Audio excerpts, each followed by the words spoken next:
Hi guys, tales of demon and gods के episode 50 में आप सभी का स्वागत है। हमारे पिछले एपिसोड में जियोन नाइली से कहती है कि तुमने लैनरियो को क्यों रिजेक्ट कर दिया है, वो बहुत सुंदर है। तो नाइली जियोन से कहता है कि सुंदर तो है लेकिन तुमसे ज्यादा सुंदर नहीं है। तो जियोन शर्माती हुए कहती है कि लैनरियो तो बहुत सुंदर है, को तो बहुत चाहने वाले हैं, मेरी तो तुलना नहीं है उससे।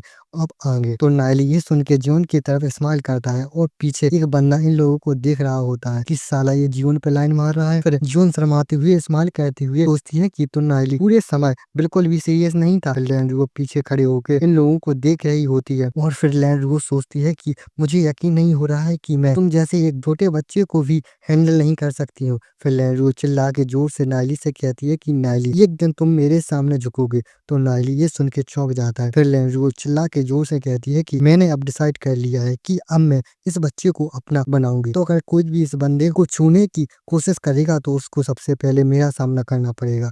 तो नाइली ये सुन के अजीब सा फेस बना के देखता है और बाकी बच्चे चौंक जाते हैं और चैन लिंजियन भी पीछे देख के मुस्कुराता है। फिर जीवन भी ये देख के मुस्कुराती है। फिर वो लोग जा रहे होते हैं पहाड़ों के रास्ते से। फिर कुछ बच्चे आपस में नाइली के बारे में बातें कर रहे होते हैं, हंस रहे होते हैं। फिर लैंड्रो नाइली को केक दे रही है और कहती है कि नाइली क्या तुम्हें इस केक को खाना चाहोगे। और फिर नाइली बस उसे देखता है। फिर लैंड्रो बार बार नाइली के पास आती है और कहती है कि नाइली क्या हुआ, तुम थक गए हो। और कहती है कि क्या तुम सोना चाहती हो, मैं तुम्हारे लिए तकिया लेके आऊं, बेड लेके आऊं रेस्ट करने के लिए। और नाइली बस अजीब सा फेस बना के उसकी बातें सुन रहा होता है। फिर नाइली गुस्से में लैंड्रो की तरफ देखता है। लैंड्रो बड़े प्यार से कंबल निकाल के नाइली को देती है। तो नाइली गुस्से में लैंड्रो से कहता है कि हटो, चुप हटो, मुझे परेशान मत करो, तुम्हें जो करने की जरूरत है वो करो जाके। तो लैंड्रो रोने जैसा फेस बना लेती है और गुस्से में उस चादर को फेंक देती है और गुस्से में वापस मुड़ के जाने लगती है। और नाइली उसको बस देखता है। फिर नाइली राहत की सांस लेकर सोचता है कि फाइनली ये गई शांति है। फिर सब लोग जा रहे होते हैं। फिर से लैंड्रो नाइली के पास आ जाती है और कहती है कि नाइली क्या तुम प्यास लगी है, मेरे पास बहुत बढ़िया वाइन है।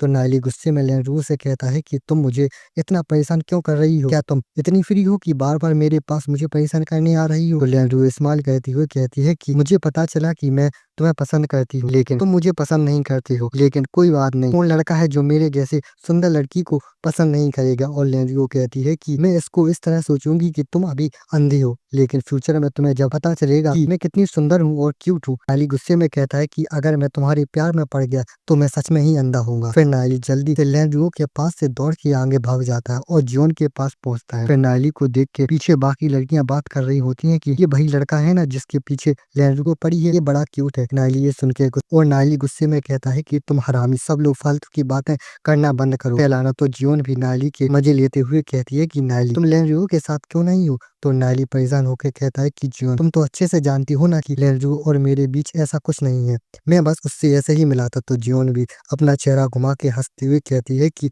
मुझे इससे क्या, और आगे चली जाती है। तो नाइली जियोन को पीछे से देखता है। फिर नाइली सोचता है कि जियोन के दिमाग में तो अभी बस कल्टीवेशन टेक्निक को प्रैक्टिस करना ही है। और नाइली सोचता है कि उसके साथ पहले के जैसे साथ होना ये तो अभी बहुत दूर है। और सोचता है ग्लोरी सिटी के लिए मुझे इस मौके का फायदा उठा के अपनी स्ट्रेंथ को बढ़ाना होगा। वो सोचता है कि मुझे हर एक मौके का फायदा उठाना होगा, यहाँ तक कि इस ट्रेजर को भी पाना होगा मुझे स्ट्रॉन्ग बनने के लिए। और हमें बताया जाता है कि इन दो दिनों में नाइली ने अपनी खोज पे जाते हुए जियोन से जो फुल पावर ली थी उसको भी एब्जॉर्ब कर लिया है। और फिर नाइली जा रहा होता है और लैंड्रो उसके पास आ जाती है। फिर जब नाइली रात में कल्टीवेशन कर रहा होता है तो लैंड्रो उसके पास आ जाती है। फिर सुबह फाइनली सब लोग एंशिएंट ऑर्चर्ड सिटी के रूल्स तक पहुंच गए होते हैं और टूटी फूटी बिल्डिंगों को दिखाया जाता है। बस ये एपिसोड इतना ही है और अब इसके आगे क्या होता है ये जानने के लिए वीडियो को लाइक करें, शेयर करें, कमेंट करें और चैनल को सब्सक्राइब करें।